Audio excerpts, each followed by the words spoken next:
በዓለም ዙሪያ የሚገኙ የካቶሊክ እምነት ተከታዮች በርዕሰ ሊቃነ ጳጳስ ፍራንሲስ ህልፈት ሐዘን ላይ ናቸው። በ88 ዓመታቸው ከዚህ ዓለም በሞት የተለዩት የቤተ ክርስቲያኗ መሪ በ12 ዓመታት የጵጵስና ዘመናቸው የህዝብ ጳጳስ በመባል ይታወቃሉ። በተለይ በአፍሪቃ የሚገኙ ብዙ ካቶሊኮች ከቤተ ክርስቲያኒቱ ዓለም አቀፋዊ ተጽዕኖ ማሳያዎች ይልቅ ቀለል ባለ የህይወት ዘይቤ መምራትን ከመረጡት ከአርጀንቲናዊ ተወላጅ ሊቀ ጳጳስ ፍራንሲስ ጋር የቅርብ ትስስር እንዳላቸው ይገልጻሉ። በአፍሪቃ ከፍተኛ የካቶሊክ እምነት ተከታዮች ባሏት ናይጄሪያ ከሌጎስ ካቶሊካዊት ቤተክርስቲያን ሚራንዳ ሞሼሽ እንደሚሉት ፍራንሲስ የሚወደዱ ጳጳስ ነበሩ። የምወዳቸው ጳጳስ ነበሩ። በጣም ትሁትና ጌታን የሚወዱ ነበሩ። ማለቴ ለዓለም ሁሉና ለካቶሊክ እምነት ብዙ ነገር አድርገዋል። ልቤ ተነክቷል። በእግዚአብሔር ቸርነት የእሳቸውን ባህሪ የያዘና ሁሉም ነገር እንደሳቸው የሆነ ሌላ ጳጳስ እንዲኖረን እመኛለሁ። የካቶሊክ ቤተክርስቲያን ከሌላው ዓለም ይልቅ አፍሪቃ ውስጥ የአማኞቿ ቁጥር በፍጥነት እያደገ ነው። ከቫቲካን በወጣው አሃዛዊ መረጃ መሰረት በአሁኑ ጊዜ በዓለም ዙሪያ ከሚገኙት ካቶሊኮች ውስጥ አፍሪካውያን 20 በመቶውን ይይዛሉ። ይህንን መነሻ በማድረግም ቤተክርስቲያኗን የሚመራ አንድ አፍሪካዊ ጳጳስ እንዲመረጥ የሚጠይቁ ድምጾች ከቅርብ ዓመታት ወዲህ እየበረከቱ መጥተዋል። ኮንክላቭ እየተባለ በሚጠራው የቤተክርስቲያኒቱ ጉባኤ ቀጣዩን ርዕሰ ሊቃነ ጳጳስ የመምረጥ ኃላፊነት የተጣለባቸው 135 ከፍተኛ ካርዲናሎች ይሰበሰባሉ።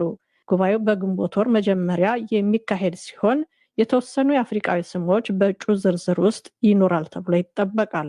በቤተ ክርስቲያኒቱ ታሪክ እስካሁን ከሰሜን አፍሪቃ 3 ሊቃነ ጳጳሳት የመሩ ሲሆን ባለንበት ዘመን ደግሞ ለመጀመሪያ ጊዜ አፍሪቃዊ ጳጳስ የሚመራበት ጊዜ የደረሰ ይመስላል። በመጪው ጉባኤ ከሌሎች ጋር በመሆን ከአፍሪቃ 18 ካርዲናሎች የሚለዩ ቢሆንም ከአህጉሪቱ በግንባር ቀደምትነት የሚጠቀሱት 2 ስሞች ብቻ ናቸው። ከነዚህም መካከል ጋናዊ ካርዲናል ፒተር ቱርክሰን ይገኙበታል።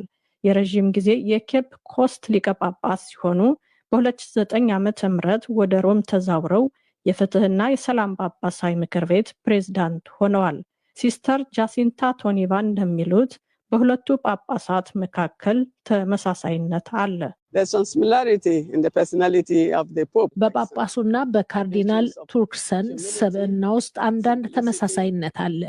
ትህትና፣ ቀለል ያለ አቀራረብ፣ ለድሆችና ለችግረኞች ርኅራሄ እንዲሁም ፍቅር በመስጠት በዚያም ላይ ለእናት ምድር ተቆርቋሪ መሆን።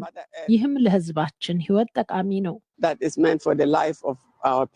በሌላው አፍሪካዊት ሀገር በዲሞክራቲክ ሪፐብሊክ ኮንጎ ወደ 50 ሚሊዮን የሚጠጉ ወይም የሀገሪቱን ግማሽ ያህል ህዝብ የካቶሊክ እምነትን ይከተላል። ከዚህ አንጻር በሀገሪቱ የሚገኘው የካቶሊክ ቤተክርስቲያን ከሰሃራ በታች ካሉ ታላላቅ ጉባኤዎች አንዱ ነው። ሀገሪቱ በአፍሪካ በካቶሊክ እምነት ውስጥ ታዋቂ የሆኑ ሰዎች መገኛም ጭምር ነች። በአፍሪካ የኤጲስቆጶሳት ጉባኤዎች ሲምፖዚየምን የሚመሩት ብፁዕ ካርዲናል ኦቦንጎ ቤሴንጉ በካቶሊክ እምነት ውስጥ በአፍሪካ ታዋቂ ከሆኑ ሰዎች አንዱ ናቸው።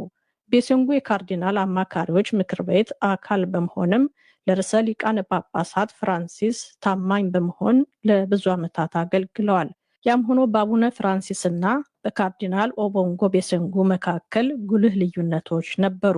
ምንም እንኳ ካርዲናሉ ለሴቶች እኩል ዕድል እንደመስጠት ያሉ አንዳንድ የተራማጅ አስተሳሰቦችን የሚደግፉ ቢሆንም በ2023 ዓ.ም በአቡነ ፍራንሲስ የተላለፈውን የተመሳሳይ ጾታ ጥንዶች ከቤተ ክርስቲያኒቱ በረከት የማግኘት ፈቃድን ከተቹት መካከል አንዱ ነበሩ። የአፍሪካ ኤጲስቆጶሳት ጉባኤዎችን በመወከልም ኦቦንጎ ቢሴንጉ አዋጁን ለመቀበል ፈቃደኛ ባለመሆናቸው በመላው አፍሪካ ከፍተኛ ድጋፍ ያገኙ ሲሆን ሮም ለተቃውሞው በወቅቱ የሰጠችው ምላሽ ዝምታ ነበር። መሬት ላይ ለብፁዕ ካርዲናል ኦቦንጎ ቤሴንጉ የጵጵስና ውድድር ታላቅ ድጋፍ እንዳለ ይነገራል። ኪንሻሳ የሚገኙት ሀጉሱ ታሙፉ ለዲደብሊው እንደተናገሩት ይህ አፍሪካውያን ቤተክርስቲያኗን መምራት እንደሚችሉ ለማሳየትም ትልቅ ዕድል ሊሆን ይችላል። ይህ ድል ለአፍሪካውያንና ለሁላችንም የካቶሊክ ክርስቲያኖች ድል ነው። ምክንያቱም አፍሪካ የመምራት አቅም እንዳላት ለማሳየት ለኛ ትልቅ ነገር ነው። በግብረ ሰዶማውያን ላይ በተነሳው ክርክር ወቅት ካርዲናል አምቦንጎ ይህን እንደ አፍሪካዊ መቀበል አንችልም ሲሉ መቃወማቸውን እናስታውሳለን። ስለዚያ እናመሰግናቸዋለን። ሁሉም ክርስቲያኖች ከጎናቸው ይሆናሉ።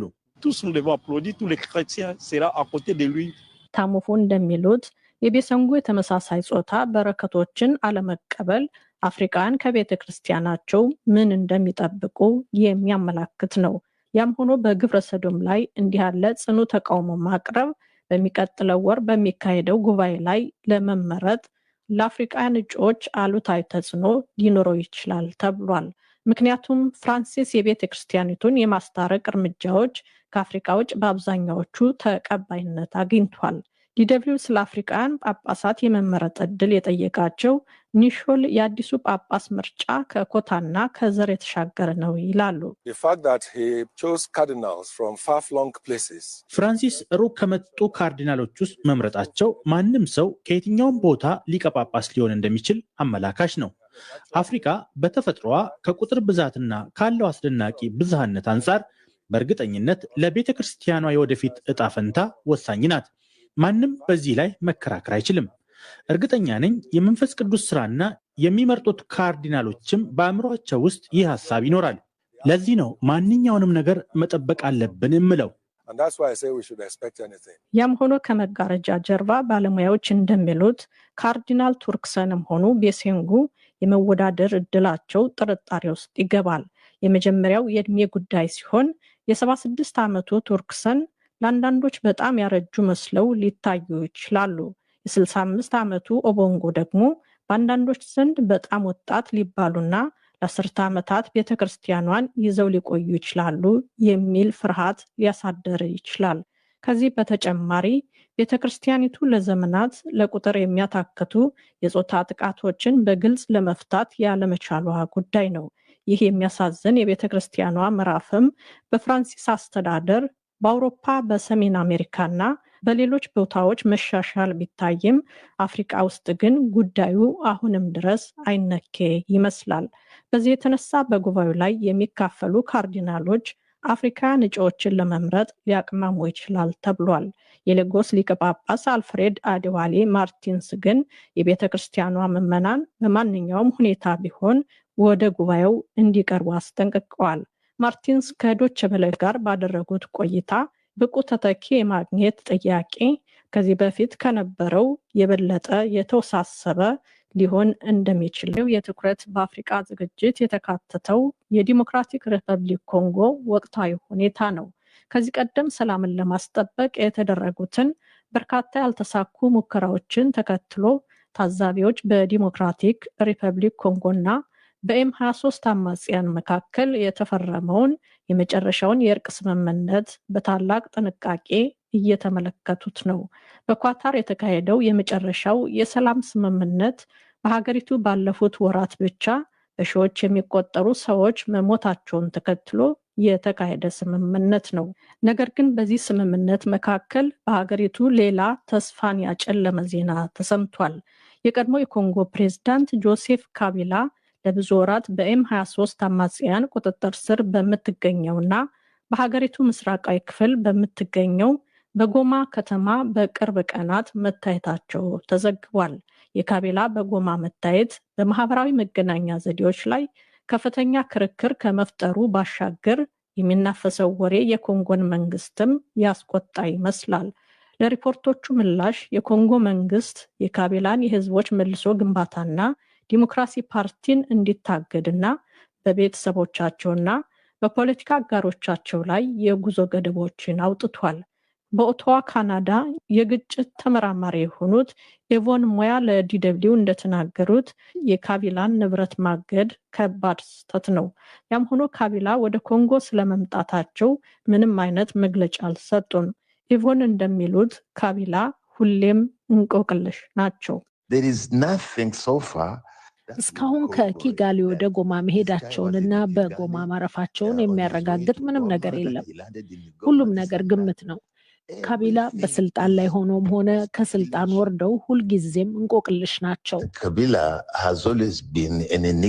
ካቢላ የዲሞክራቲክ ሪፐብሊክ ኮንጎ ፕሬዝዳንት ሆነው ለ18 ዓመታት እስከ 2019 ድረስ ቆይተዋል።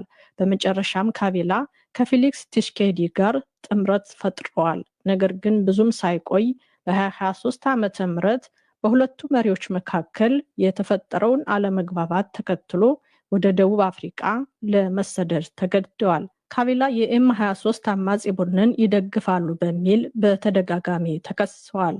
ነገር ግን ኢቮን ሙያ እንደሚሉት የካቢላ የኤም23 ተገንጣይ ቡድንን መደገፍ አከራካሪ ነው።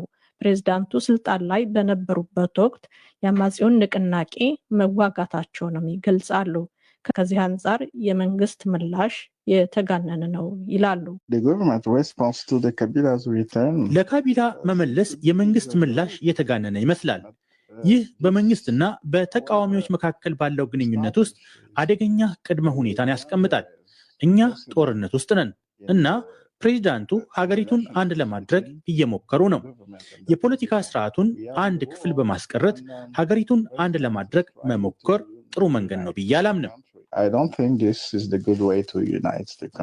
ሙያ እንደሚሉት ካቢላ እየተካሄደ ባለው ግጭት አቋማቸውን ግልጽ ካደረጉ እንዲሁም ከአማጽያን ቡድኖችና ደናንጋ ካሉ መሪዎች ጋር ያላቸውን ግንኙነት በይፋ ከገለጹ ዓላማቸው በተሳሳተ መንገድ ሊተረጎም አይችልም። እሳቸው ይህን ይበሉ እንጂ የአንዳንድ ሰዎች አስተያየት ግን ካቢላን የሚተች ነው። በጣም ያሳዝናል። የሴናተር ኮፍያ ለብሰው ለ18 ዓመታት ሀገር የመሩት የቀድሞ ፕሬዝደንት የነጻነት መፈክር ይዘው ምስኪኖችን የሚገድል አማጺ ቡድን ሲመሩ ማየት። ብቸኛው ዓላማ ደግሞ ስልጣንን መልሶ ለማግኘት ነው። አድማጮች፣ የዛሬው የትኩረት በአፍሪካ ዝግጅት በዚህ ተጠናቋል። ከዝግጅቱ ጋር ፀሐይ ጫን